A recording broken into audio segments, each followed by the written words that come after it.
seorang itu sudah dianggap bersyukur kalau dia memenuhi 3 unsur berikut.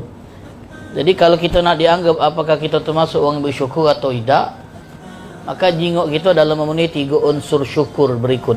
Jadi kalau kita penuhi 3 unsur ini, 3 rukun syukur, insyaAllah kita termasuk hamba-hamba yang bersyukur.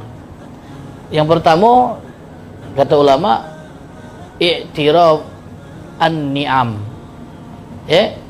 I'tiraf bin ni'am alal mun'im. Mengakui nikmat yang ada sama kita itu adalah milik yang memberi nikmat, Allah.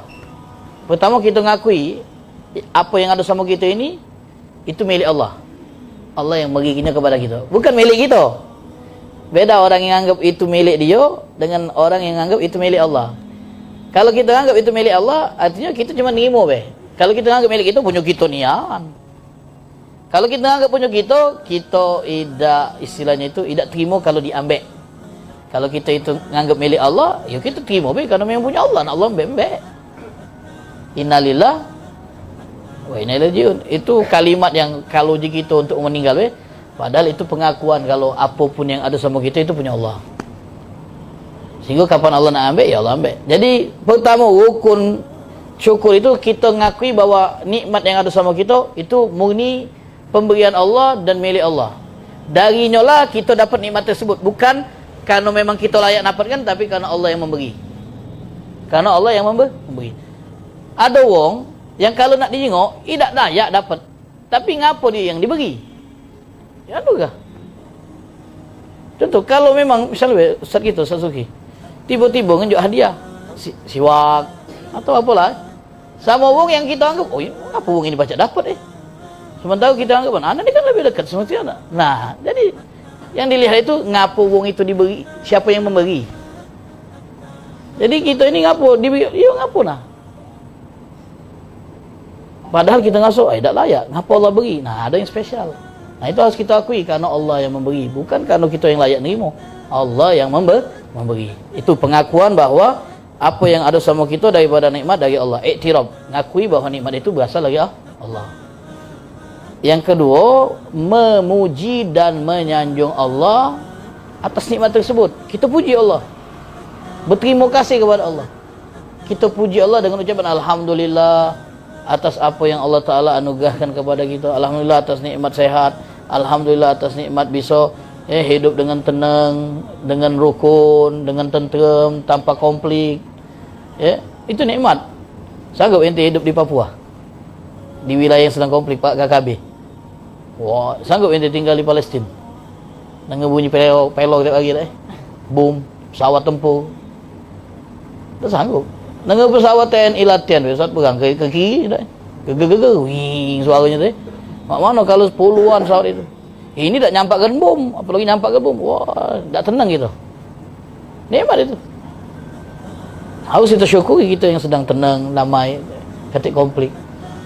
Kalau seandainya antara dua kampung konflik sehingga memicu ketakutan bagi yang tinggal di kampung itu, takut ke rumah dibakar, kita punya anak kecil, harta kita di rumah itulah. Mak mana? Oh, takut, resah, wah hilang kalau nikmat, aman, nikmat yang harus dipertahankan. Syukuri nikmat aman tadi. Jadi itu rukun yang kedua, memuji dan menyanjung Allah atas nikmat yang sudah kita akui itu dari Allah. Kemudian yang terakhir baru, ini yang paling penting, rukun yang paling menentukan itu, menggunakan nikmat tersebut sesuai dengan tujuan kenapa kita diberi. Itu ibadat. Tapi penggunaannya beda-beda kan? Penggunaannya beda-beda. Seluruh nikmat memang digunakan untuk ibadat, tapi fungsinya itu sesuai dengan kegunaannya. Mata kan? Allah beri untuk ibadat. Nah, ibadat mata itu apa? Mengamati ciptaan Allah, di antaranya kan? Yang akhirnya menimbulkan pengagungan kepada yang mencipta. Bahkan kata Imam Ghazali, di antara syukur nikmat mata itu yang bisa melek adalah dengan kita nutupi aib saudara kita yang kita jengok. Itu syukur nikmat mata. Artinya kalau seandainya kita jengok aib saudara kita, kemudian kita sebar, itu berarti kita sedang tidak mensyukuri nikmat mata. Terjengok kita kawan kita ini, terjengok hal yang tidak menyenangkan. Kadang-kadang gitu nih, tak sengaja ya, sengaja tak bagus, kawan lagi nyekel HP, tiba-tiba kipu gitu, panjang leher gitu, cak dia apa? Nah, kebenaran lagi terjengok gambar-gambar harim yang terbuka, misalnya rambutnya tak berjilbab, lagi tengok gesek-gesek bila kebenaran ketemu itu, langsung hati kita berdetak, no dia ni tengok gambar betina juga. Jawab je budak sebelah, budak ini majlis setiap hari 3 kali pula masih galak tengok gambar betina. Sengaja ini dosa besar ni. Kalau dah sengaja tiba-tiba terjengok, astagfirullahaladzim, ya mana tengok lagi, nak tengok lagi. Astagfirullahaladzim macam dia tadi, astagfirullahaladzim. Tutup inya mulutnya, tak diinjek tahunya orang lain, berusaha berhusnuzon, mungkin itu yang lewat baik, kemudian di skip oleh kawannya tadi.